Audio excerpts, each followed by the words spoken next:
we sit on these huge archives, especially Charlie, whose show runs back to 1991. There's well over 4,000 hours of content, with the most important historical figures, artists, journalists, and so on. So it's a fantastic historical resource, but also just for users, for interest. It's great. And my main job within Charlie Rose is to make that accessible, which we're working on now very hard. The idea is, initially it was just splashed up online as an experiment, and it was too long form. The content was 20 minutes to 50 minutes for each interview, and it simply doesn't work online that long. You need to break it down. One of the most successful indicators for us is our YouTube channel, because that has been clips. It's always a 2 to 5 minute clip from each show, goes online on YouTube every day. And that's been fantastic. The response has been great, and the views have been many times more than we actually get on charlierose.com.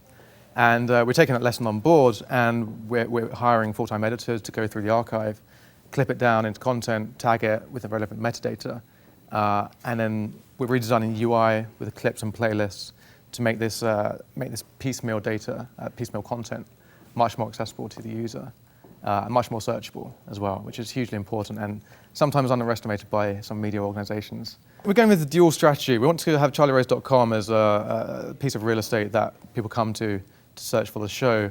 However, we also want to get the content, especially the clips, out there into the ecosystem. So everything's going to be embeddable. It is already, but the clips will be embeddable. And we're going to ramp up our syndication deals with all the major video sites and also blogs. So, for example, say George Clooney comes on, he's coming on this Friday. The interview would be cut down immediately by the editors into maybe 20 minutes worth of clips.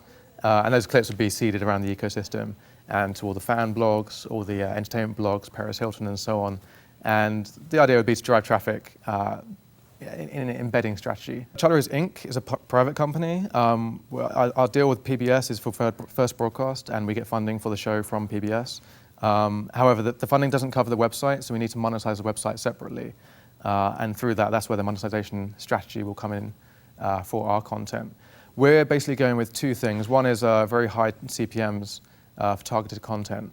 So we'll get a sponsoring brand to come in and sponsor potentially all the business content in the archive for a month, or the art content for a month. And similarly, we're going for sponsorships of actual content pieces that come out. So a series on China that we're going to film, maybe sponsored by someone. A series on design, maybe sponsored by someone else. So this is how we're going to pay for the website, and that money will be reinvested back to make the experience much more usable for the audience. Outstanding. Well, we look forward to. When are we going to see the development, you think? It should be coming out. We're definitely getting it out before the Beijing Olympics. Right. We want to get all the traffic for the Beijing Olympics and obviously the election in November. So the launch date will be definitely by August 8th and hopefully in July sometime.